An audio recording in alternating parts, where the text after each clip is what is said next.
This week, you could paint it red and white. 76 holes, 72 feet. Nick Taylor, go ahead and take a bow, because this is a moment you, your country, and the game of golf will not soon forget.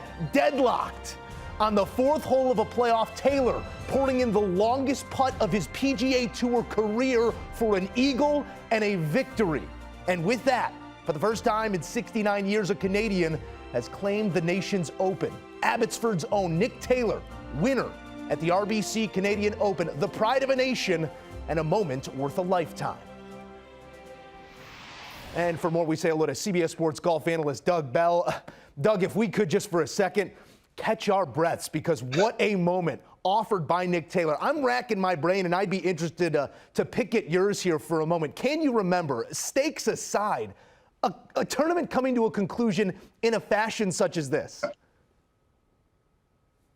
No, Joe. This is the most memorable finish to a PGA Tour event in modern history. Let's put it that way. You have to go way back. This was incredible. It was astonishing, and to think where the week began with that amazing announcement that the PGA Tour was going to merge with LIV, and now it ends with a Canadian winning the Canadian Open for the first time since 1954, hitting a 72-foot eagle putt. You couldn't write a movie script like this, Joe, because people would tell you it's impossible, it's improbable, it would never happen.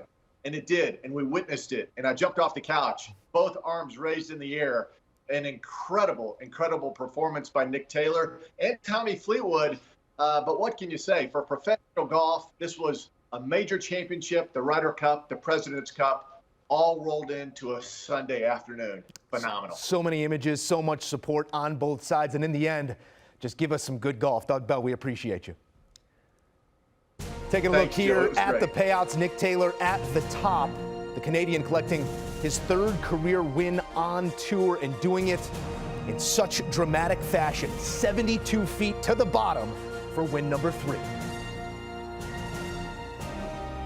And for more, we head into 18 Tower, where 2008 Masters champion Trevor Immelman joins us with his reaction to another thriller. And I think that's the understatement of the day, Trevor. 76 holes later, a point of great national pride here, but that lasting image by Nick Taylor delivered from 72 feet. How do you explain what we just saw and you just experienced?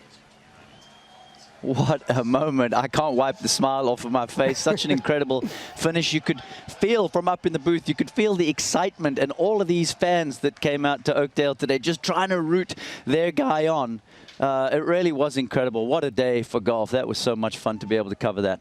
It truly was, and the images will be lasting. But if we zoom out here, Trevor, and look at Nick Taylor, he's been bucking his head all season, really. Solo second at the WM, the Zurich as well. This week, he breaks through in emphatic fashion here in extra holes to better Tommy Fleetwood. 4 top 10s this season already after none his last 2 seasons combined. Where has he really elevated his game in your eyes as of late? Every single part of his game, really. And I think he's just starting to feel comfortable with where he is with his swing. He has ball flight in that little fade that he knows that he can trust. And man, did he show some great guts today, particularly on the greens. Right from the outset, the first 6 or 7 holes here at Oakdale, they're the toughest holes, and he got through those with a few birdies. So that putter was hot for him. And boy, did it pitch up again for him in that playoff hole, making that putt from outside of 72 feet up and over a ridge to get the win. Just an incredible moment for everybody around the green here. Now, Canada has offered us some greats, but in terms of great moments, this one will stick when it comes to Nick Taylor and the way we remember this moment. I do believe a word maybe on Tommy Fleetwood is also in order, efforting his first PGA Tour victory. A decision to lay up in regulation, the failed layup there at the last, iron mini driver into the grandstands, then iron left into that fairway bunker, his 4th trip up 18. How do you make sense of the way Fleetwood, that is, decided to attack the last? Yeah, absolutely. Look, you go back to regulation and you want to second guess. It's easy for us to do from up here why he decided to go ahead and lay up. He clearly didn't like something about the lie, and he thought his best chance to make birdie would be to just advance it into the fairway and have a chance with the wedge. But that was where he made the real mistake, in my opinion, is when you decide to lay up, you just cannot lay it up into the rough. And he left himself in one of the worst positions there with a hanging lie out of this thick, juicy, long grass. And really, at that point, it was just trying to hang on, make a 5, and get into the playoff. So, you know, that's what he's going to have to be thinking about over the next 24, 48 hours as he heads to the U.S. Open, is how he played that final hole in regulation, especially after the great birdies to get himself in position, getting to 18. Trevor, as always, we do appreciate the time. Best of luck sneaking out of the back door of that party going on north of the border right now. Be well. It's going to be a fun night in Canada, that's for sure.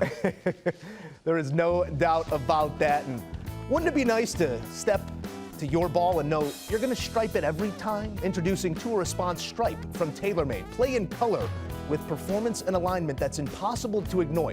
Scan that QR code to learn more.